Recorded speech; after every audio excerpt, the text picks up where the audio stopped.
आप सभी का हार्दिक स्वागत है आपके अपने YouTube channel Haryana GK hub पर। आप सब कैसे हो? उम्मीद आप बहुत अच्छे होंगे और अपने आने वाले एग्ज़ाम की भी बेहतर तरीके से तैयारी कर रहे होंगे। और आज है ना भाई, हम 5 सब्जेक्ट इसमें ऐड कर दिए हैं इसमें अपनी एक ही वीडियो में। सबसे पहले तो हम अपनी हरियाणा जीके पढ़ेंगे, उसके बाद में अपने भारत की राज्य व्यवस्था भी पढ़ेंगे और वह पूरे विषयों की हिस्ट्री भी पढ़ेंगे भाई, और साथ में अपने इंडिया की जीके भी पढ़ेंगे और लास्ट में आपको हिंदी मिलेगी भाई। ठीक, और अपना फीडबैक ज़रूर बताना आपको वीडियो कैसी लगी। ठीक, और चलो जय सरस्वती माँ का नाम लेकर के स्टार्ट करते हैं अपनी आज की क्लास। और अपना पहला क्वेश्चन क्या दिया है कि बापोली किस जिले के अंतर्गत आता है भाई। बापोली का तो सभी को पता ही होगा, जो तेल कारखाना अपने पानीपत में, अपना सही आंसर है पानीपत। और बापोली हरियाणा के पानीपत जिले के अंतर्गत आता है भाई। ठीक है, अच्छे से क्वेश्चन को याद कर लेना भाई। ठीक है आपका, क्योंकि एग्ज़ाम बहुत ही नज़दीक आ चुका है। और अपना अगला क्वेश्चन क्या है कि जनगणना 2011 के अनुसार हरियाणा के किस जिले में महिला साक्षरता दर सर्वाधिक है? किस में थी भाई? ये सभी को पता है, गुरुग्राम में थी। ठीक है, 2011 की जनगणना के अनुसार है ना, अपने हरियाणा के प्रदेश गुरुग्राम जिला प्रथम था भाई। ठीक है, पढ़ने लिखने के मामले में। और यहाँ की साक्षरता दर है ना 84.7% दर्ज की गई थी। कितनी? 84.7। और वर्ष 2001 में प्रदेश की साक्षरता दर कितनी थी? 6.9% थी। 2011 में कितनी थी भाई? 2011 में थी 75.6% हो गई थी भाई। 2011 से बढ़कर अभी इतनी हो गई है भाई। ठीक है, इन सब चीज़ों को अच्छे से याद कर लेना। और आज की सीरीज का अपना अगला क्वेश्चन क्या है? खनिज संसाधनों में हरियाणा के किस जिले की प्रमुखता भाई? खनिज संसाधन पूछ लेना और हरियाणा का नाम आ जाए तो आप सीधे डायरेक्ट महेंद्रगढ़ जिले पे चले जाओ भाई। महेंद्रगढ़ जिला दिमाग में आ जाना चाहिए। ठीक है, इसका सही जवाब भी अपना महेंद्रगढ़ जिला ही है। और इसके डिटेल में क्या है, हरियाणा के जो महेंद्रगढ़ जिले में सबसे अधिक खनिज संसाधन पाए जाते हैं भाई। ठीक है, और महेंद्रगढ़ हरियाणा के दक्षिणी भाग में स्थित है। और महेंद्रगढ़ के मुख्य रूप से चूना सिलेट का पत्थर, लोहा, क्वार्टज मार्बल, बालू पत्थर, एस्पेटस, कैलासाइट, ताम्र, अश्क, मैग्नीज, लोहा, अश्क और कॉपर अश्क आदि के खनिज पाए जाते हैं। ये सारे खनिज यहाँ पर पाए जाते हैं। ठीक है भाई, आ जाओ। अपना अगला क्वेश्चन क्या है? हरियाणा के गठन के समय यहाँ कितने जिले थे? ये तो बिल्कुल ईजी क्वेश्चन है। कितना है? 7। 1 नवंबर 1966 को अपना हरियाणा पंजाब से अलग होकर बना था भाई। ठीक है, और हरियाणा के 5 जिले कौन से थे? पहले तो आपसे ये दिखाते हैं, 5 थे प्लस 2, हिसार, रोहतक, महेंद्रगढ़, गुरुग्राम और करनाल थे। परंतु हरियाणा गठन के समय कितने थे? 5 जिले थे भाई। इसमें इन 5, ये जो अपने 5 थे ना, इन 5 में 2 और मिला दो, जींद और अम्बाड़ा, ये भी 2 नए जिलों के रूप में शामिल किए गए थे। टोटल मिला के 7 जिले थे भाई। आ जाओ भाई, अगला क्वेश्चन क्या बोल रहा है भाई? थानेसर नामक स्थान पर किस राजा की राजधानी रहा था भाई? कौन सा राजा की राजधानी थी भाई थानेसर? सभी को पता है, हर्षवर्धन। ये हर्षवर्धन का जन्म कब हुआ था? 590 ईस्वी में। ठीक है, और ये राजा कब बना था? 606 ईस्वी में। और कब तक ये, यानी कि डेथ कब हुई थी? 647 में भाई। ये सब चीज़ें आपको याद रहनी चाहिए भाई। आ जाओ भाई आप। और प्राचीन भारत के एक प्रसिद्ध राजा थे और इन्होंने पंजाब को छोड़कर पूरे उत्तर भारत में राज्य किया भाई। बड़ा महान शासक था भाई। ठीक है, आज आगे रेवाड़ी के शासक के बारे में बात करेंगे भाई। अकबर के समय रेवाड़ी का शासक कौन था भाई? कौन था भाई? ये था हेमचंद्र। ठीक है, और हेमचंद्र का जन्म कब हुआ था? 1501 में हुआ था भाई। और इनको हेमचंद्र विक्रमादित्य तथा और हेमू के नाम से भी जाना जाता था। ठीक है, हेमचंद्र या हेमू या हेमचंद्र विक्रमादित्य आ जाए तो एक ही आदमी के 3 नाम है भाई ये। और हेमचंद्र एक हिंदू राजा थे भाई। इन्होंने मध्यकाल में ना 17वीं शताब्दी पर भारत पर राज किया था भाई। कौन सी शताब्दी थी? ये शताब्दी अच्छे से ध्यान कर लेना, कौन सी शताब्दी थी? 17वीं। और अकबर के समय यह रेवाड़ी के शासक थे। और कई इतिहासकारों ने हेमू को भारत का नेपोलियन भी कहा है भाई।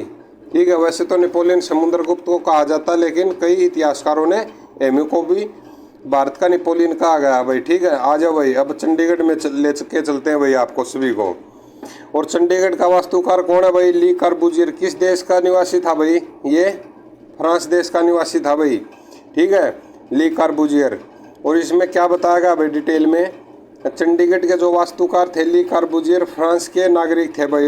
इन्होंने अपनी पुस्तक द रेडियंट सिटी के आधार पर इन्होंने चंडीगढ़ का ब्लूप्रिंट तैयार किया था भाई। ठीक है, और चंडीगढ़ हरियाणा का प्रथम योजनाबद्ध शहर है भाई। ठीक है, इसलिए इसे सिटी ब्यूटीफुल भी कहा जाता है भाई चंडीगढ़ को। चलो भाई आ जाओ, अगला क्या क्वेश्चन बोल रहे हैं अपना कि पलवल को जिले का दर्जा किस वर्ष मिला था भाई। कल भी आपको कल क्लास में पलवल जिला भी, चरखी दादरी जिला भी और मेवात भी आपको कल तीनों के तीनों करवाए थे भाई। ठीक है, ये कब बना था, ये 2008 में बना था भाई। ठीक है, और पलवल को जिले का दर्जा कब मिला था, 2008 में। और ये कौन सा जिला बना था हरियाणा का, 21वां। 22वां कौन सा, चरखी दादरी। और 2016 में चरखी दादरी को जिला बनाया गया था। वर्तमान में कितने जिले हैं, 22वां जिला कौन सा था, चरखी दादरी। आ जाओ भाई आगे। हरियाणा का सबसे कम साक्षरता वाला जिला कौन सा भाई, सबसे कम तो एक में, इन तीनों में देख के तो एक ही ये लग रहा है, मेवात। वैसे है भी मेवात ही भाई। ठीक है, और 2011 की जनगणना के अनुसार हरियाणा का सबसे कम साक्षरता वाला जिला मेवात है भाई। सर्वप्रथम मेवात का नाम क्या था, सत्यमेवपुरम। ये अकेला ऐसा जिला है भाई जिसका 3 बार नाम चेंज हुआ है। ठीक है, चौटाला सरकार में तो सत्यमेवपुरम रखा गया था, फिर इसको बाद में मेवात, और फिर 2016 में इसको नू रख दिया गया भाई। ठीक, और इसको मेवात का नाम कांग्रेस सरकार द्वारा 2005 में दिया गया, और भाजपा सरकार ने 12 अप्रैल 2016 को इसका नाम क्या दिया गया, मेवात से नू कर दिया गया। और मेवात की कितनी साक्षरता दर है भाई, 54.8% है भाई। ठीक है, बहुत कम ही है। आ जाओ भाई आगे। अगला क्वेश्चन क्या बोल रहा है, मोरनी की पहाड़ियाँ किस जिले में है भाई। सभी को पता ही होगा, कोई अम्बाड़ा महेंद्रगढ़ में तो नहीं लगाओगे ना फरीदाबाद में, ये पंचकुला में ही है भाई मोरनी की पहाड़ियाँ। ठीक है, और इसके डिटेल में क्या है भाई, मोरनी की पहाड़ियाँ ना हरियाणा के पंचकुला जिले में स्थित है, और यह हिमालय के शिवालिक का कुछ हिस्सा है भाई। ठीक है, चलो भाई आगे आ जाओ। और अगला क्वेश्चन क्या है भाई, फरीदाबाद में कौन सी फैक्ट्री है भाई। फरीदाबाद में रबर टायर की है, हाँ जी ये भी है। ट्रैक्टर की है, ये भी है जी ट्रैक्टर। और रेफ्रिजरेटर जो फ्रिज होते हैं ये भी है, हाँ ये भी है जी। यानी कि इसका सभी राइट आंसर है ये सभी। और किस किस चीज़ की है देख लो भाई। अब हरियाणा के फरीदाबाद ज़िले में बहुत से उद्योग हैं भाई। ठीक है, बहुत सारी फैक्ट्रियां हैं भाई, और जिसमें ट्रैक्टर की फैक्ट्री भी है भाई।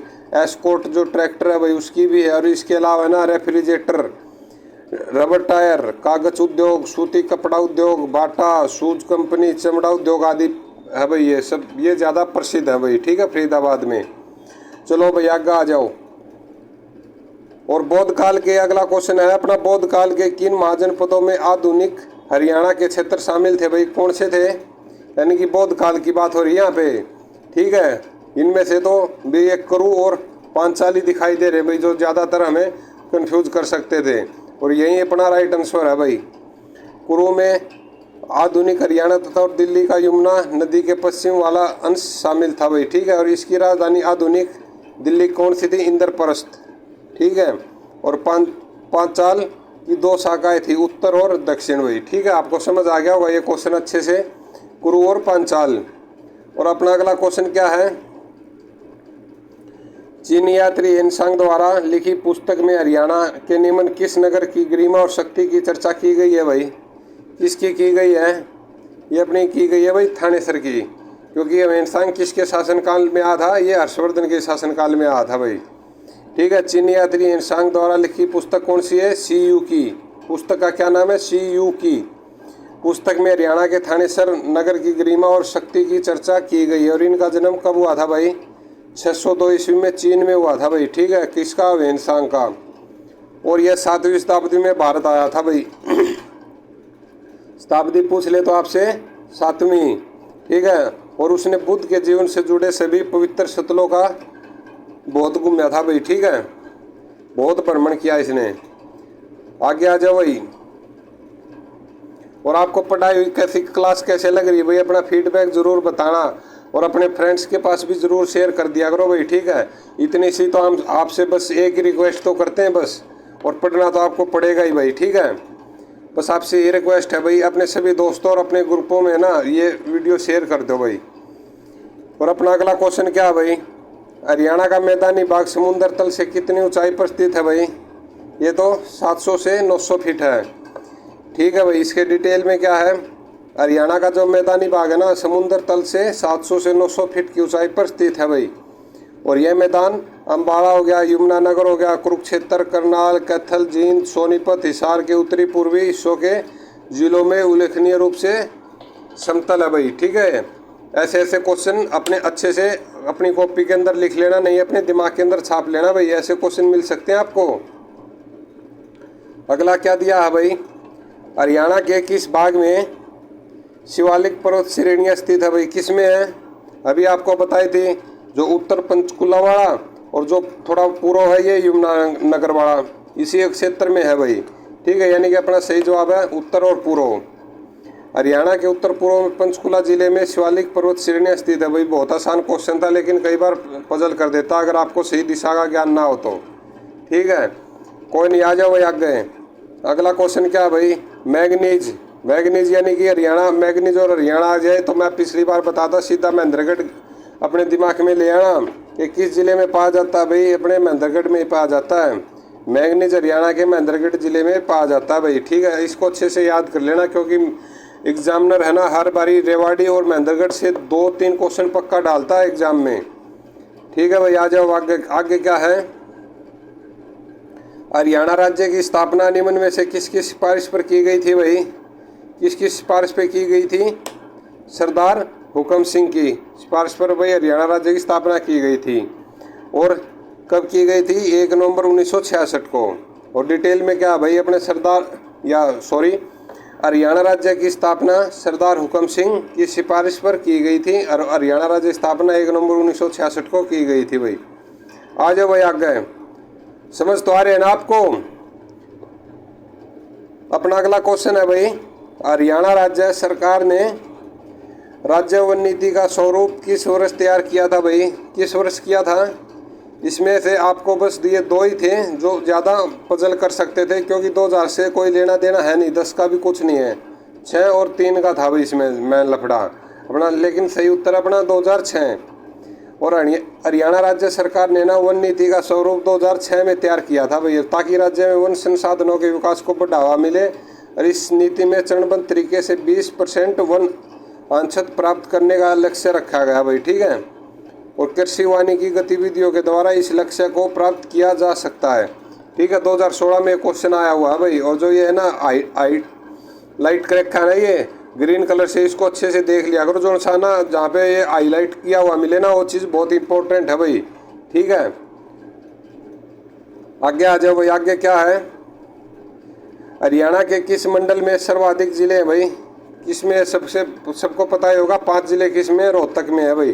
ठीक है, और डिटेल में क्या है भाई, हरियाणा के रोहतक मंडल में सर्वाधिक जिले हैं। रोहतक मंडल में एक तो सबसे पहले रोहतक, सोनीपत और ये झज्जर तो है ही हैं। ठीक है, और इसमें भिवानी, और भिवानी से क्या बना था नया जिला? चरखी दादरी, यानी कि 5 जिले है भाई। ठीक है, ये अच्छे से याद करना, क्योंकि बच्चा इनमें पजल होता है। अपना अगला क्वेश्चन क्या भाई, हरियाणा में फेडरल जमींदार लीग की स्थापना किसने की थी? ये किसने की थी भाई? ये सर छोटूराम ने की थी। ठीक है, और इसमें डिटेल में क्या है, इसमें ज़्यादा तो कुछ है नहीं। हरियाणा जमींदार लीग की स्थापना सर छोटूराम ने की थी भाई। ठीक है, अब आगे आ जाओ भाई। अगला क्वेश्चन भी बहुत अच्छा क्वेश्चन है भाई। खालिस्तान में एक विरासत संग्रहालय भारत में इकलौता अस्तित्व भाप के इंजन का लोको शेड है भाई, और यह भारत के अंतिम भाप के इंजन है। ये कहाँ पे है भाई? ये पूछ रहा है, बहुत अच्छा क्वेश्चन है भाई। कहाँ पे? ये रेवाड़ी में। और इसके क्या भाई डिटेल क्या है, 1 नवंबर 1989 को हरियाणा सरकार ने रेवाड़ी को एक जिले का दर्जा दिया गया था भाई। इससे पहले रेवाड़ी एक उपमंडल और तहसील मुख्यालय जिला महेंद्रगढ़ के अंतर्गत आता था भाई। ठीक है, और रेवाड़ी में भाप के इंजन का ना लोको शेड है, और उसमें भारत का अंतिम भाप के इंजन है भाई। ठीक है, इसको अच्छे से याद कर लेना। ठीक है, रेवाड़ी जिला कब बना था? 1 नवंबर 1989 को। आ जाओ भाई, आगे आ जाओ। ये फिर वही क्वेश्चन आगे में देख लो भाई, आपके सामने ये रिपीट हो रहे दोबारा क्वेश्चन। हरियाणा का अकेला जिला कौन सा जिसकी सीमाएं किसी बाहरी राज्य या केंद्र शासित प्रदेश से नहीं लगती है? ये तो एक तो अपना रोहतक, और एक हो गया अब चरखी दादरी। ठीक है, एक रोहतक और एक चरखी दादरी, अब 2 जिले हैं भाई। इससे पहले एक ही जिला था अकेला रोहतक। ठीक है, जिसकी सीमा ना किसी राज्य या केंद्र शासित प्रदेश में से नहीं लगती है भाई। रोहतक जिले की स्थापना कब हुई थी भाई? 1 नवंबर 1966 को। क्योंकि आपको क्वेश्चन ऐसे घुमा के ही पूछ सकता है कि 1 नवंबर 1966 को ऐसा कौन सा जिला था जिसकी सीमाएं किसी अन्य राज्य से या केंद्र शासित प्रदेश से नहीं लगती है। ठीक है, ये भी आपने देखना आराम से, ये रोहतक ही है। ठीक है, पजल नहीं होना है, उसकी लैंग्वेज को समझना भाई एग्जामिनर की। आ जाओ भाई, अगला क्वेश्चन क्या है? 2011 की जनगणना के अनुसार, जनसंख्या के अनुसार, जनसंख्या के संदर्भ में राज्य के हरियाणा का स्थान कौन सा था भाई? ये था 18वां। ठीक है, आगे क्या है भाई इसमें डिटेल में? जनसंख्या की दृष्टि से हरियाणा भारत का 28 राज्यों में से 18वां स्थान रखता है भाई। ठीक है, और भारत की कुल जनसंख्या का 2% भाग हरियाणा में है भाई। ठीक है, चलो भाई आगे आ जाओ। आगे क्या क्वेश्चन है भाई अपना? 1966 में पंजाब पुणे आयोजन अधिनियम ने पंजाब को विभाजित किया और अक्षेत्र को उस समय की केंद्र शासित प्रदेश ने किसको हस्तांतरित किया था भाई? किसने किया था भाई ये किया था भाई हिमाचल प्रदेश ने। और क्वेश्चन में इसमें डिटेल क्या है भाई ये देख लेते हैं। हिमाचल प्रदेश या उत्तर पश्चिमी भारत में स्थित एक राज्य है और यह 21,629 मील से अधिक क्षेत्र में फैला हुआ है भाई। ठीक है, और 1966 में पंजाब पुनः आयोजन अधिनियम ने पंजाब को विभाजित किया और उस क्षेत्र को उस समय के केंद्र शासित प्रदेश कौन था? हिमाचल प्रदेश को हस्तांतरित किया भाई। ठीक है, ऐसे ऐसे क्वेश्चन फंसने वाले होते हैं एग्जाम में।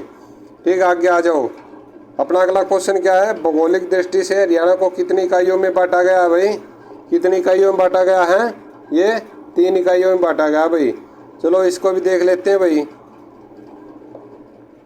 सबसे पहले तो क्या बताया है? भौगोलिक दृष्टि से हरियाणा को 3 इकाइयों में बांटा गया है। कुरुक्षेत्र हरियाणा तथा बटियाला में बांटा गया है भाई। ठीक है, कुरुक्षेत्र को क्या बोल रहा है ये? इसको 28 डिग्री से 30 मिनट से और 30 डिग्री उत्तरी अक्षांश और 76 डिग्री 21 मिनट से 77 पूर्वी देशांतर में स्थित है भाई। ठीक है, और इसे कसाल और जींद का क्षेत्र आता है। ठीक है, और इस हरियाणा में अकेला क्या बताया गया है भाई? 29 से 30 डिग्री उत्तरी अक्षांश के मध्य स्थित है और इसका हिसार रोहतक गुरुग्राम का क्षेत्र आता है भाई। ठीक है, और बटियाला में इसमें यह क्षेत्र फतेहाबाद भट्टू की तहसीलों के मध्य स्थित है और यहाँ पर प्राचीन काल में ना भाटी राजपूतों की अधिकता ज़्यादा रही, इसलिए नया नाम बटियाला पड़ा। ठीक है भाई, इस क्वेश्चन को आप एक बार थोड़ा दोबारा फिर रिवाइज कर लोगे, आपके समझ में आ जाएगा। ठीक है, और अगला अपना क्वेश्चन क्या है? जसवीर सिंह ने अपनी पुस्तक एग्रीकल्चर ज्योग्राफी ऑफ हरियाणा में हरियाणा कितने भागों में बांटा भाई? ये इसमें भाग गया भाई 8 भागों में। ठीक है, अब देख लेते हैं इसके कौन कौन से 8 भाग हैं। जसवीर सिंह ने अपनी पुस्तक में अकेला, अगर ये जसवीर नहीं आए तो तब आपको वही बताना है। ठीक है, तो इस डिटेल में क्या है भाई? जसवीर सिंह ने अपनी पुस्तक एग्रीकल्चर ज्योग्राफी ऑफ हरियाणा में हरियाणा कितने भागों में बता दिया भाई? 8 भागों में विभाजित किया भाई। ठीक है, सबसे पहला क्या है? तरंगित बालू मैदान। दूसरा क्या है? गिरिपादीय मैदान। तीसरा बाढ़ के मैदान। और तो सॉरी ये 7वां होगा। चलो ऐसे ही लाइन से कर लेते हैं। अरावली का पथरीला प्रदेश। और 5वां है शिवालिक मैदान। और 6ठा क्या है? जलोढ़ मैदान। और 7वां क्या? मस्तूलिया मैदान और अनकाई दलदल। ये 8 भाग बताए हैं भाई जसवीर सिंह राठी ने अपनी पुस्तक में। पुस्तक का क्या नाम है? Agriculture geography of Haryana. चलो भाई, आज की अपनी ये हरियाणा जी के तो आप इतने ही थे। ये यानी कि 50 से 60 क्वेश्चन तो होंगे, इससे ऊपर भले ही हो। साथ में आज है ना अपना प्राचीन भारत का इतिहास की भी अपनी, ये भी हम अपनी इसी में वीडियो में डाल रहे हैं भाई। ठीक है, इसमें आपको वर्ल्ड की भी मिलेगी, साथ में फिर अपनी राज्य व्यवस्था की भी मिलेगी और इंग्लिश की मिलेगी, उसमें सॉरी हिंदी की क्लास भी मिलेगी भाई। ठीक है, आ जाओ, इसका भी हम शुरुआत करते हैं। आज अपना पहला ही दिन है इसका भी जय सरस्वती माँ का नाम लेकर के स्टार्ट करते हैं अपनी आज की क्लास। इसमें सबसे पहला क्वेश्चन क्या बताया गया भाई? भारत में पाया गया पहला पाषाणकालीन स्थान कौन सा भाई? कौन सा इसमें?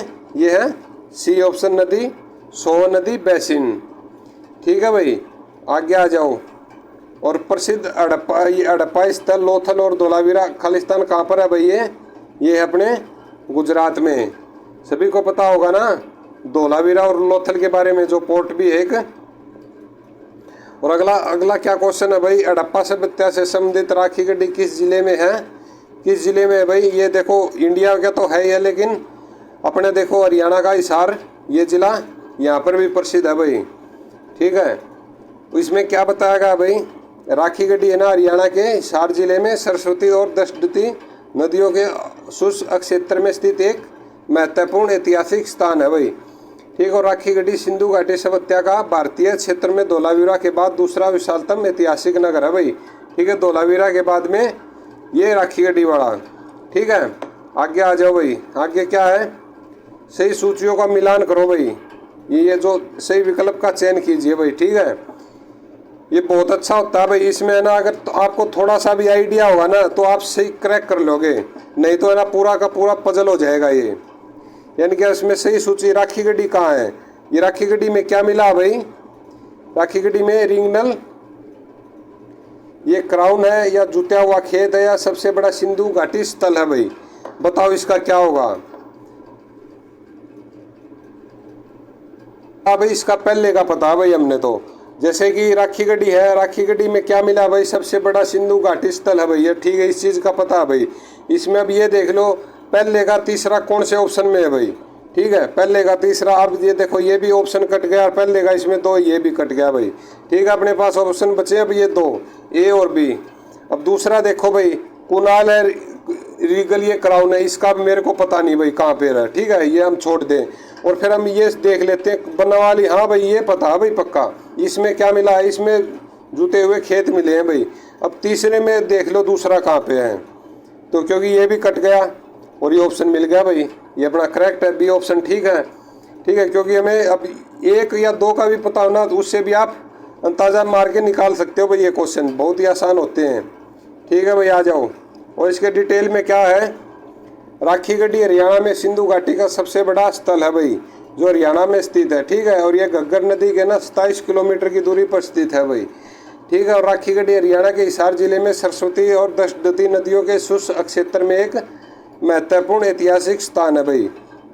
और राखी गड्ढी सिंधु घाटी सभ्यता का एक भारतीय क्षेत्रों में धोलावीरा के बाद दूसरा विशालतम ऐतिहासिक नगर है भाई। ठीक है, और कुनाल क्या, कुनाल में ये रीगल क्राउन और जुते हुए खेत कहाँ है भाई, बनावली में। ठीक है, ये सब चीज़ें आपको पता रहनी चाहिए। अपना अगला क्वेश्चन क्या भाई, आ जाओ आगे। सिंधु घाटी सभ्यता के लोगों को किस धातु की जानकारी नहीं थी भाई, किसकी नहीं थी भाई, इन्होंने बस लोहा की नहीं थी भाई। ठीक है, और सिंधु घाटी सभ्यता की खोज कब हुई थी भाई, ये 1921 में हुई थी भाई। किसने की थी, दयाराम साहनी ने की थी भाई। ठीक है, और सभ्यता के विकास के दौरान यहाँ के लोगों को लोह के धातु की जानकारी नहीं थी भाई। और सिंधु सभ्यता के दौरान कांस्य की धातु का अत्यधिक सबसे ज़्यादा प्रयोग किया गया था भाई। ठीक है, और कांस्य की मूर्तियाँ और कांस्य की ढलाई का यानी कि जो ये काम थे, इस बात के साक्ष्य हैं भाई, यहाँ ही बहुत सारी ये चीज़ें मिली हैं। ठीक है, ऐसे आपको जैसे डिटेल पढ़ोगे ना तो आपको एग्ज़ाम में बहुत हेल्प होगी भाई। जैसे क्वेश्चन पढ़ के आपको ये अंदाज़ा लग जाएगा हाँ कहाँ ये हो सकता भाई इसका। ये तो थोड़ा सा अच्छे से दिखाई नहीं दे रहा, चलो अगला देख लेते हैं। ये देख लो भाई, ये समझ आ रहा है क्या, निम्न में से कौन सिंधु घाटी सभ्यता का एक बंदरगाह था, कौन सा था भाई, ये था लोथल। ठीक है, और लोथल कहाँ पर है, ये गुजरात में स्थित है भाई। और लोथल को मिनी हड़प्पा के नाम से भी जाना जाता है। ठीक है, आप अगर दिखाई नहीं दे रहा तो बस एक बार ये दो तीन क्वेश्चन मिलेंगे, इसके बाद सही है भाई PDF। ठीक है, इसके खुदाई सर्वप्रथम SR राव द्वारा 1954 में की गई थी और यह एक ऐसा हड़प्पा स्थल है जहाँ गोदीवाड़ा के होने के संकेत मिले हैं भाई। और वर्तमान में यह साबरमती नदी के किनारे स्थित है भाई। ठीक है, चलो भाई आगे आ जाओ। अगला क्या क्वेश्चन है भाई, सिंधु घाटी सभ्यता के घर जो बने हुए थे कैसे, यानी कि ईंटों के बने हुए थे भाई सिंधु घाटी सभ्यता के। ठीक है, चलो ये तो ज़्यादा ही मिस हो गए प्रिंट भाई।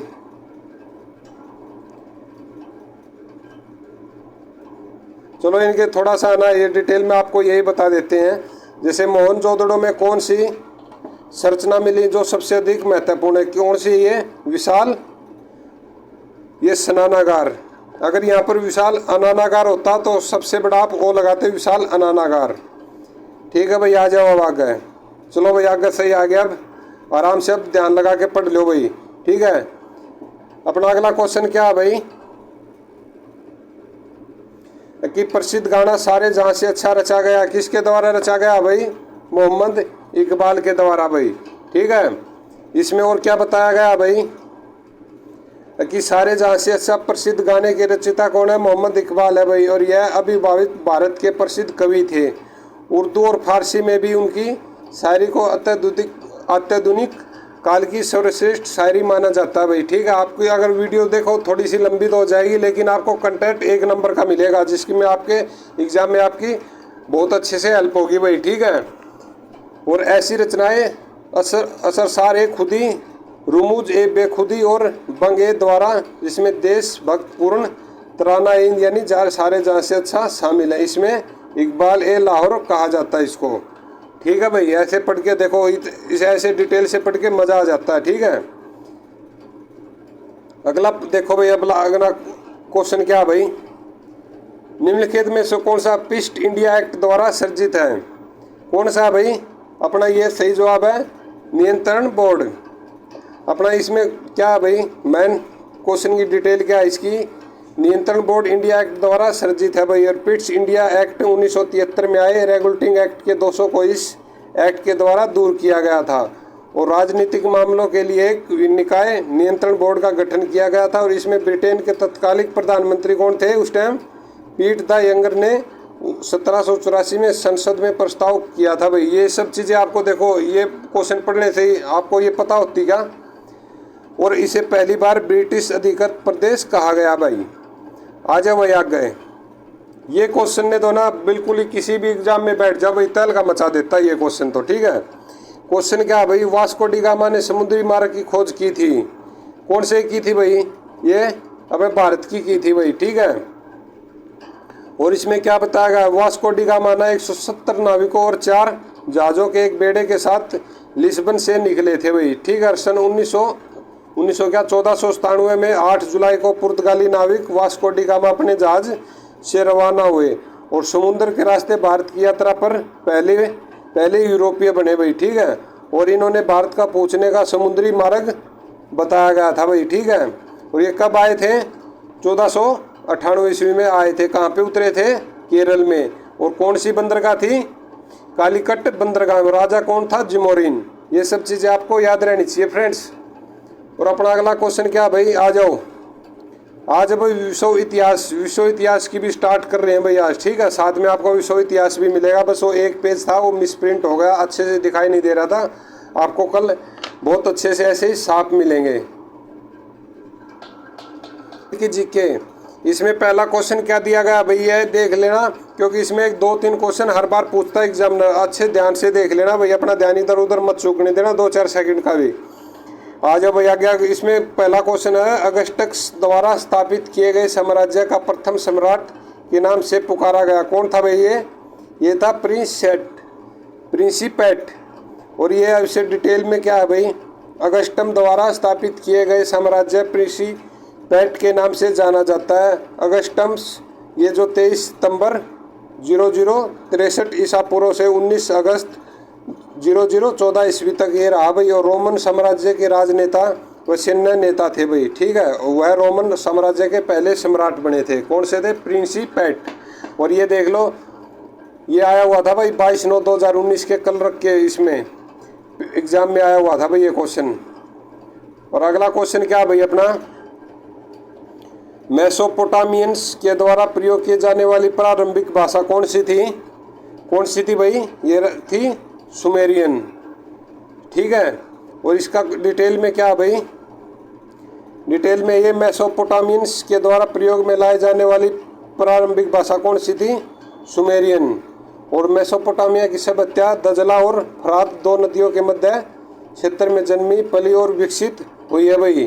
ठीक है, और इन नदियों के मुहाने पर सुमेरिया के बीच में बेबीलोनिया और था उत्तर में कौन है? असीरिया सभ्यता विकसित हुई भाई। ठीक है, मुहाने पर तो सुमेरिया, बीच में बेबीलोनिया और उत्तर में असीरिया सभ्यता विकसित हुई।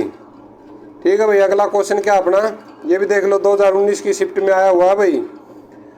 मार्टिन लूथर किंग के 95वें सिद्धांत में क्या शामिल है भाई?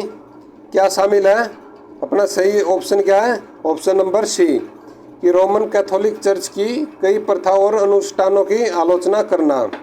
ठीक है भाई, इसके डिटेल में क्या है, क्योंकि ये आप आराम से धीरे से पढ़ लेना और अपनी कॉपी के अंदर जरूर लिख लेना भाई, क्योंकि लूथर किंग के 95वें सिद्धांत में रोमन कैथोलिक चर्च के कई प्रस्थानों और अनुष्ठानों की आलोचना की गई है भाई।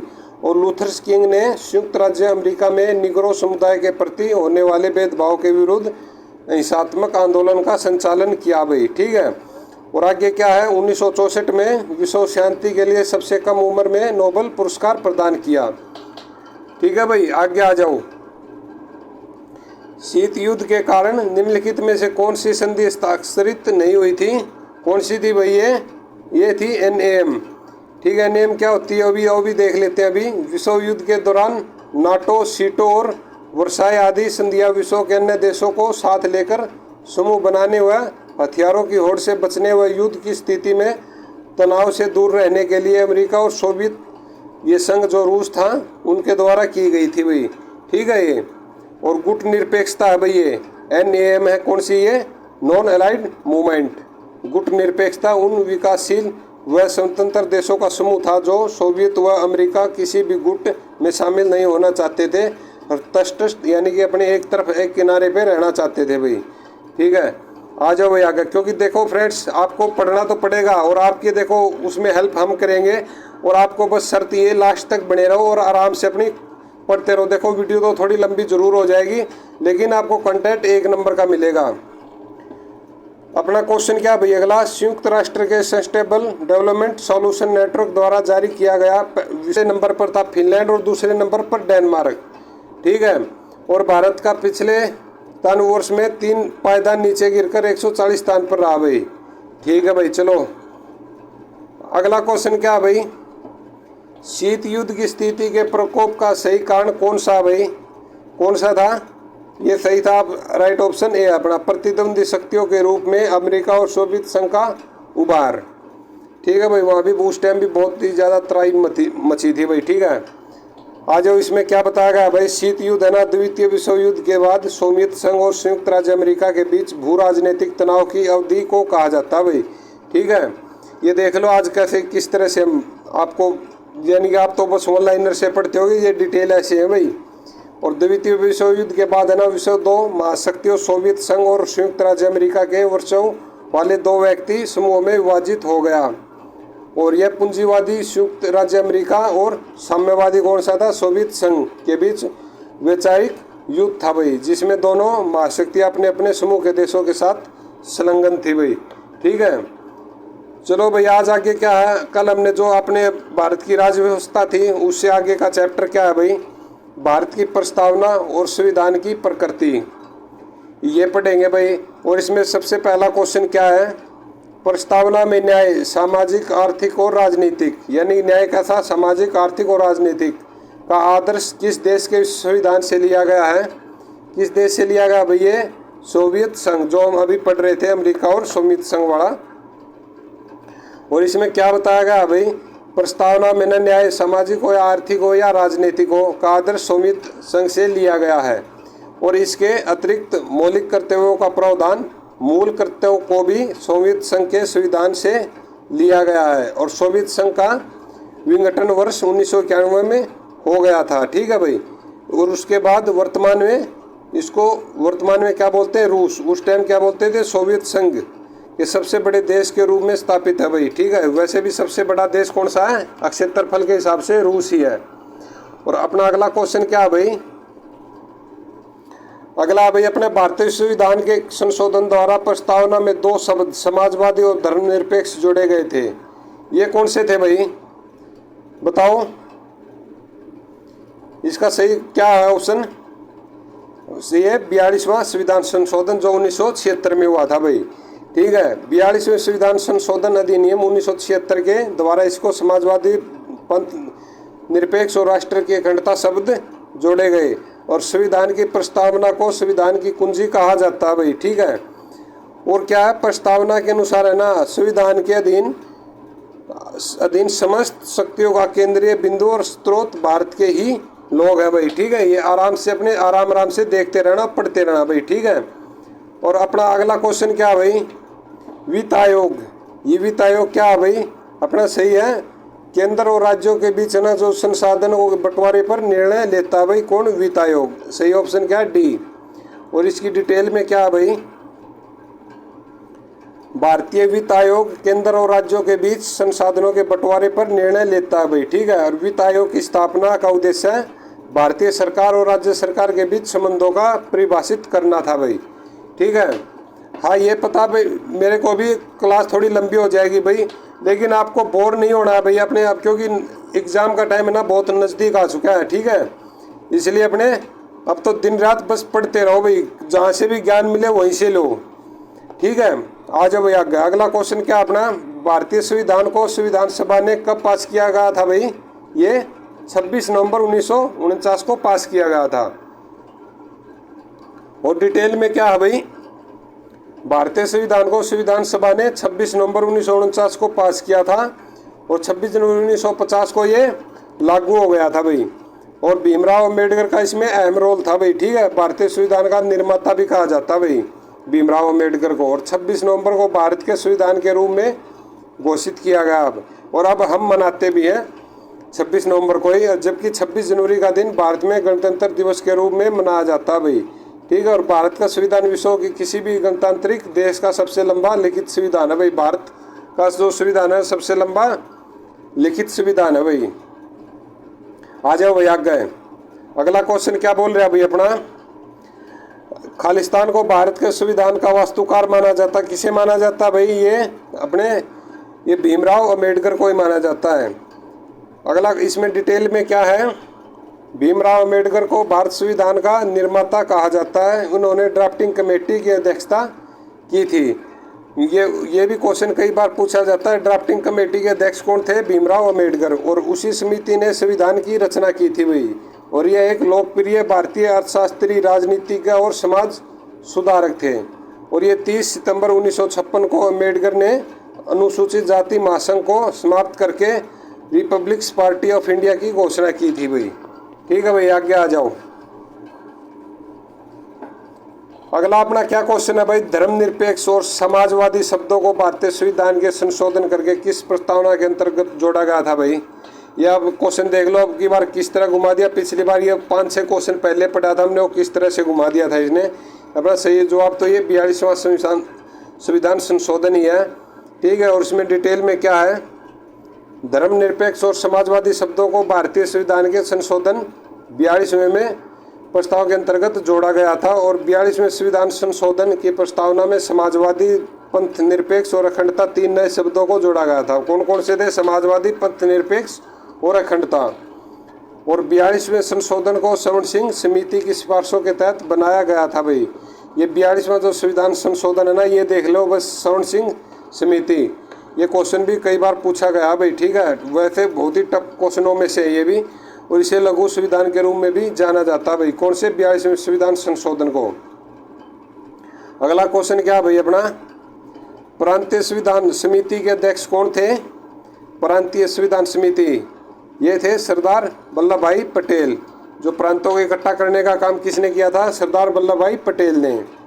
और भारतीय संविधान की प्रांतीय संविधान समिति के अध्यक्ष सरदार वल्लभ भाई पटेल थे। और संविधान सभा के सदस्य राज्यों की राज्यसभाओं से निर्वाचित सदस्य चुने गए थे भाई, ठीक है। और इस सभा के प्रमुख सदस्य कौन थे, जवाहरलाल नेहरू, सरदार वल्लभ भाई पटेल, डॉक्टर राजेंद्र प्रसाद, श्यामा प्रसाद मुखर्जी और अब्दुल कलाम आज़ाद थे भाई, ठीक है। ज़्यादा लंबी तो नहीं होगी क्लास, बस 2-4 मिनट की और बची है भाई, बस अब बस 45 मिनट की करेंगे, इससे ज़्यादा नहीं करेंगे, ठीक है। आ जाओ।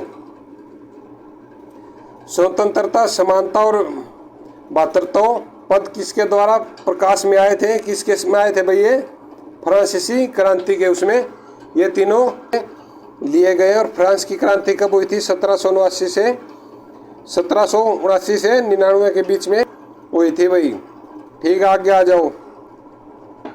और अगला क्वेश्चन क्या है भाई, संविधान सभा की प्रारूप समिति का अध्यक्ष कौन थे, ये तो बहुत बार पढ़ लिया, भीमराव अम्बेडकर। और संविधान सभा की प्रारूप समिति के अध्यक्ष भीमराव अम्बेडकर थे और उन्होंने संविधान की रचना भी की थी। और इसके साथ भीमराव अम्बेडकर भारत के पहले कानून मंत्री भी थे भाई, और अम्बेडकर जी एक भारतीय विधिवेता, अर्थशास्त्री, राजनीतिक और समाज सुधारक थे भाई। ठीक है, आगे आ जाओ भाई। अगला क्वेश्चन क्या अपना,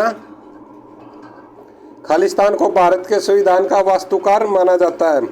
किसको माना जाता है भाई? ये भीमराव अम्बेडकर को ही माना जाता है भाई। ठीक है, और इसके डिटेल में क्या है, भीमराव अम्बेडकर को भारत के संविधान का निर्माता कहा जाता है। उन्होंने ड्राफ्टिंग कमेटी की अध्यक्षता की थी और उस समिति ने संविधान की रचना की थी भाई। अपना हिंदी का सेक्शन बस ज़्यादा नहीं है, थोड़ा सा ये आज अपना टॉपिक है सर्वनाम। ठीक है भाई, और इसमें पढ़ेंगे बस क्वेश्चन, बस थोड़े से ही बचे हैं, 2-4 मिनट में ही क्लियर हो जाएगा भाई। इसमें सबसे पहले क्वेश्चन दिया गया है, निम्नलिखित प्रश्न में 4 विकल्पों में से उस सही का विकल्प करें जो बताता है कि कौन सा पुरुषवाचक सर्वनाम का भेद नहीं है। ये पूछा नहीं है। ठीक है भाई, कौन सा इसमें? ये अति उत्तम पुरुष, अन्य पुरुष, मध्यम पुरुष या उत्तम पुरुष या अति उत्तम पुरुष, ये सर्वनाम का भेद नहीं है भाई। ठीक है, डिटेल में क्या है, पुरुषवाचक सर्वनाम से अभिप्राय है जिन सर्वनाम शब्दों का प्रयोग वक्ता खुद के लिए अन्य किसी के लिए करता है वह पुरुषवाचक कहलाता है भाई। जैसे मैं, हम, तुम, कल भी हमने पढ़ा था। और पुरुषवाचक सर्वनाम के 3 भेद हैं भाई, उत्तम और मध्यम और अन्य। ठीक है, और अपना अगला क्वेश्चन क्या है कि शब्द का प्रयोग मध्यम पुरुष और अन्य पुरुष के साथ आदर दिखाने के लिए किया जाता है। किसका? सभी को पता ही होगा, ये सही ऑप्शन है आप। अगला क्या क्वेश्चन है, सर्वनाम के कारण रूप केवल 7 ही होते हैं, कारण रूप नहीं होता। कौन सा नहीं होता है? ये संबोधन। ठीक है भाई, आगे आ जाओ। जो शब्द संज्ञा के स्थान पर प्रयुक्त किए जाते हैं उन्हें क्या कहते हैं? जो संज्ञा के स्थान पर प्रयुक्त किए जाते हैं उनके सर्वनाम कहते हैं भाई। ठीक है, आगे आ जाओ। जिन शब्दों का प्रयोग बोलने वाला सुनने वाले के लिए करते हैं खालिस्तान, वे क्या कहलाते हैं? क्या कहलाते हैं? ये मध्यम पुरुषवाचक सर्वनाम कहलाते हैं भाई। आ जाओ आगे। ये मुहावरा है भाई, टोपी उछालना। मुहावरे का क्या अर्थ है भाई? यानी कि अपमान करना, यानी पगड़ी उछालना, टोपी उछालना, चाहे कुछ भी बोल लो। और अगला क्या भाई, संज्ञाओं के समान सर्वनामों से वचन और कारक है जो पर खालिस्तान के द्वारा इस पर रूप नहीं बदलता है। कौन सा भाई? सही ऑप्शन है लिंग।